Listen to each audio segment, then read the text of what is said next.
Good morning guys. तो कैसे आप सब लोग। मैं देवदत्त कुमार आपका स्वागत करता हूं हमारी ऑनलाइन क्लासेस में।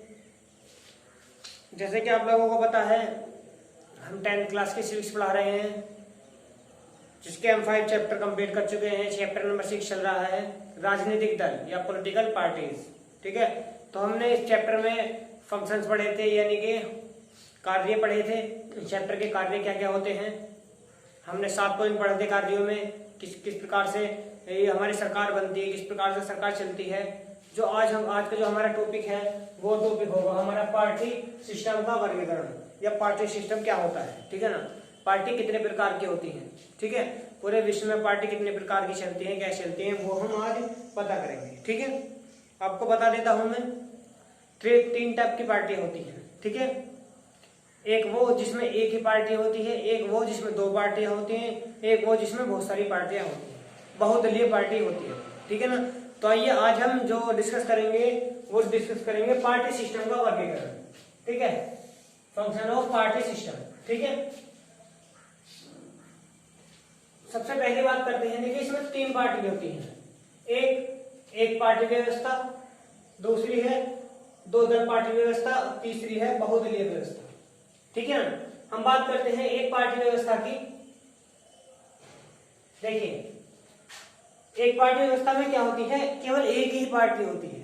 ठीक है, एक ही पार्टी होती है, उसी पार्टी के अलग अलग मेंबर्स होते हैं, उसी पार्टी का अलग अलग मेंबर्स होते हैं या कैंडिडेट्स होते हैं, जिनमें से उन्हीं को इलेक्शन लड़ाया जाएगा। लेकिन सरकार एक ही सरकार की बनेगी। जो वहां सरकार रहेगी वो कम्युनिस्ट पार्टी की रहेगी, लेकिन कम्युनिस्ट पार्टी के सदस्य होते हैं जो इलेक्शन लड़ते हैं।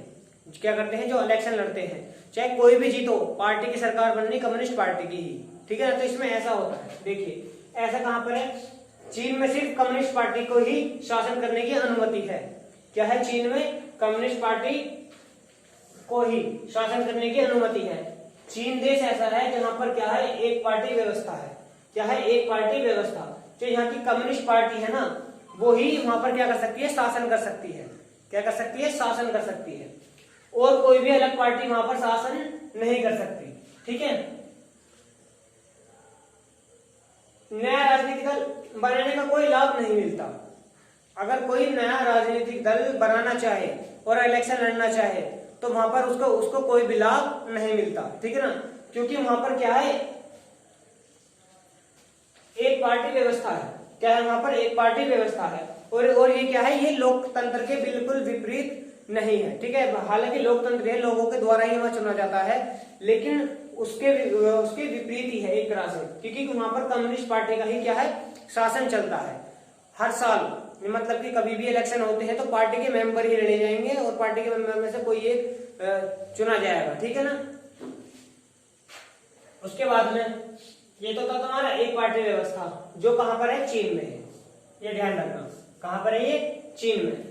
अब आती है 2 दल पार्टी व्यवस्था। 2 दल पार्टी व्यवस्था, 2 दल पार्टी व्यवस्था में क्या होता है, जहां पर 2 दल को ही क्या होता है, बहुमत की अनुमति होती है। बहुमत की क्या होती है, अनुमति होती है।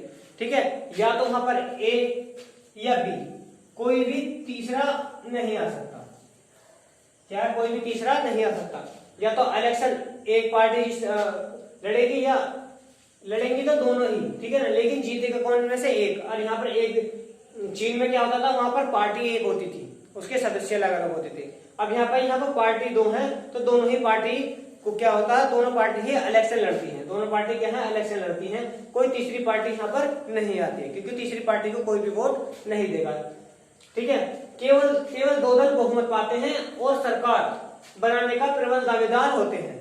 यह 2 ही दल होंगे वहां पर, और वो ही सरकार बनाएंगे। ठीक है ना, कोई भी तीसरा दल वहां पर नहीं आने का, और यहाँ पर यहाँ दूसरा दल कोई नहीं आने का, यहाँ पर तीसरा दल कोई नहीं आने का है। ठीक है, तो तुम्हें एक पार्टी व्यवस्था पता चली और 2 दल पार्टी व्यवस्था चली। ठीक है, एक दल में चीन हो गए, और तुम्हारे यहाँ पर कोई भी कंट्री होंगी, वहां पर क्या होगी, 2 दल की व्यवस्था होगी। 2 दल की व्यवस्था होगी।